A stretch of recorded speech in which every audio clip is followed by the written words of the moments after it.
दोस्तों, अब तक पूरी दुनिया मान रही थी कि इसरो का मिशन चंद्रयान 2 फेल हो गया है, लेकिन अब जो जानकारी सामने आई है उसने सबके होश उड़ा दिए हैं और इसने आपको भी खुश होने का एक और बड़ा मौका दे दिया है। मौका भी ऐसा कि जिस मिशन को पूरी दुनिया फेल बता रही थी, जिस मिशन को आखिरी वक्त में आंखों से ओझल होते हुए देख करके आपकी और हम सब लोगों की उम्मीदें जवाब दे चुकी थी, वो चंद्रयान 2 एक बार फिर से क्रांतिकारी जानकारी के साथ दुनिया के सामने आ चुका है। अब दुनिया को इसकी असली सच्चाई पता चली है तो भारत के दुश्मन भी चंद्रयान 2 की कामयाबी जानकर के छटपटाने लगे हैं, क्योंकि इसने वो करामात कर डाली है जो चीन भी यान भेज करके नहीं कर पाया था। दोस्तों, इस वीडियो में मैं आपको इस करामाती योद्धा के बारे में बताने वाला हूँ। उससे पहले आपको बता दूं कि इसरो ने चंद्रयान इंजन को फिर से ऑन कर दिया है। टीम इसरो ने बेंगलुरु बेस्ड IS ट्रैक, जो कि इसरो टेलीमेट्री ट्रैकिंग सेंटर है, वहाँ पर बटन दबाया और उसके बाद में अर्थ बाउंड मनोवर सफल हो चुका है और हमारा चंद्रयान 71,000 किलोमीटर के पार पहुंच चुका है।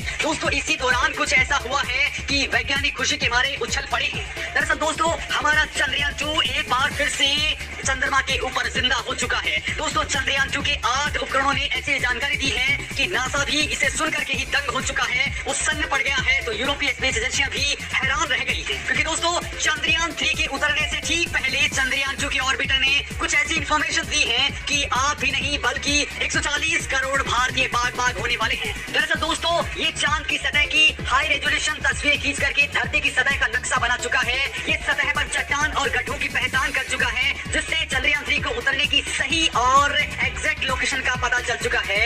इस पर दोस्तों चांद पर magnesium, aluminium, silicon, calcium, titanium, iron और सोडियम की पहचान कर ली है, उसकी मौजूदगी का पता लगा लिया है। साथ ही दोस्तों, इसने चांद के दक्षिण ध्रुव पर पानी और बर्फ की पहचान भी कर ली है। दोस्तों, इसने चंद्रमा के बाहरी वातावरण को पूरी तरह से स्कैन करके सूरज की किरणों में मौजूद सोलर रेडिएशन की तीव्रता को भी माप लिया है, जो लगातार चंद्रयान 3 की अब काम आ रही है। चंद्रयान 2 के ऑर्बिटर ने चंद्रमा की कक्षा से 100 किलोमीटर की ऊंचाई पर दोस्तों 10,000 से ज्यादा चक्कर लगा लिए हैं और इसी दौरान उसने बहुत बड़ी जानकारियां जुटा ली है। दोस्तों, साल 2008 में भेजे गए भारत के पहले चंद्रयान 1 मिशन ने दुनिया को पहली बार चांद पर पानी होने की जानकारी दी थी और अब जो जानकारी दी गई है उसने तो दोस्तों पूरी दुनिया को हक्का बक्का करके रख दिया है, क्योंकि भारत के चंद्रयान 1 और उसके बाद चंद्रयान 2 के आंकड़ों पर अमेरिकी स्पेस एजेंसी नासा ने भी मुहर लगा दी है। दोस्तों, चंद्रयान 2 को जुलाई 2019 के अंदर ही लॉन्च किया गया था और दोस्तों इसने 6 से 7 सितंबर 2019 की रात को चांद पर उतरने की कोशिश की थी, लेकिन रोवर और लैंडर सेफ लैंडिंग नहीं कर पाए। लैंडिंग से कुछ ही सेकंड्स पहले लैंडर का कंट्रोल रूम से संपर्क टूट गया और इसके बाद संपर्क की सारी कोशिशें बेकार चली गई। लेकिन दोस्तों, ये चांद की सतह पर नहीं उतर पाया, लेकिन कई ऐसी जानकारी इसने आप दे डाली है जो चंद्रयान 3 के लिए पल पल साथ दे रही हैं और इसी के आधार पर वैज्ञानिक लगातार आगे बढ़ रहे हैं। ये ऑर्बिटर चांद के चारों ओर परिक्रमा करते हुए बेहद क्रांतिकारी जानकारियां दे रहा है। ऑर्बिटर ने चांद की सतह पर हाइड्रोक्सिल और पानी के अणुओं का पता लगा लिया है। दोस्तों, इस नई खोज के मुताबिक चांद की सभी प्रकार की सतहों पर हाइड्रेशन एब्जॉर्बर पाया गया है। 29 डिग्री नॉर्थ से लेकर के 62 डिग्री नॉर्थ के बीच में दोस्तों निश्चित तौर पर हाइड्रोक्सिल और पानी के संकेत मिल चुके हैं। चांद के जिस हिस्से में सूरज की रोशनी पड़ती है वहाँ ऐसे संकेत ज्यादा मिले हैं और दोस्तों बड़ी बात तो यह है कि इसरो ने भी चंद्रयान 3 को इसी जगह पर लैंड करवाने की ठानी है और इसके लिए हमारा यान तेजी के साथ में आगे बढ़ रहा है।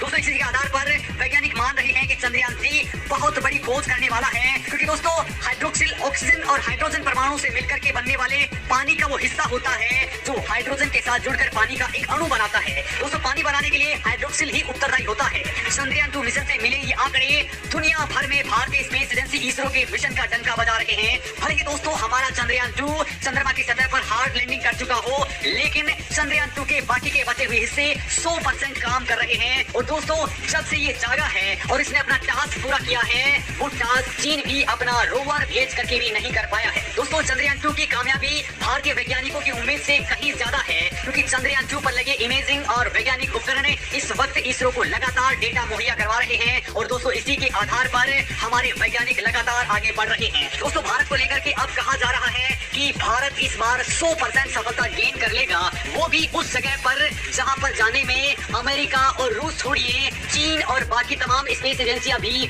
बहुत डरती हैं। दोस्तों, चीन ने इस इलाके के पास में अपना रोवर उतारा था, लेकिन वो भी बहुत आसान सी जगह थी, लेकिन इसरो ने सबसे टफ टास्क को चुना है और दोस्तों इसरो का मिशन इस बार हीलियम 3 की खोज करने के लिए सबसे ज्यादा काम करने वाला है। साथ ही इसरो इस बार चांद के ऊपर भूकंपों की जानकारी जुटाने वाला है, जो अपने आप में बहुत बड़ा मिशन होगा। दोस्तों चांद के ऊपर भारत का यान अब 23 अगस्त को उतरने वाला है और जिस रफ्तार से वो उतरेगा और जिस जगह पर वो उतरने वाला है वहाँ के बारे में बिल्कुल पिन पॉइंट लोकेशन और बिल्कुल सेफ लोकेशन चंद्रयान 2 ने ही खोज निकाली है। और दोस्तों 23 तारीख को जिस वक्त ये यान उतरेगा उस वक्त भी इसके ऊपर चंद्रयान 2 के ऑर्बिटर की पूरी नजरें होंगी, क्योंकि ये साउथ पोल है और साउथ पोल के पास में यानी कि चंद्रमा के 4 साइड के ऊपर रेडियो सिग्नल्स का पहुंचना बहुत मुश्किल टास्क होता है। लिहाजा दोस्तों इसरो ने वहां पर अपने ऑर्बिटर को पहले ही डिप्लॉय कर दिया है, यानी कि ये बिल्कुल लाइव ट्रैकिंग इसके ऊपर करता रहेगा ताकि किसी भी तरह की कोई परेशानी नहीं आए। और दोस्तों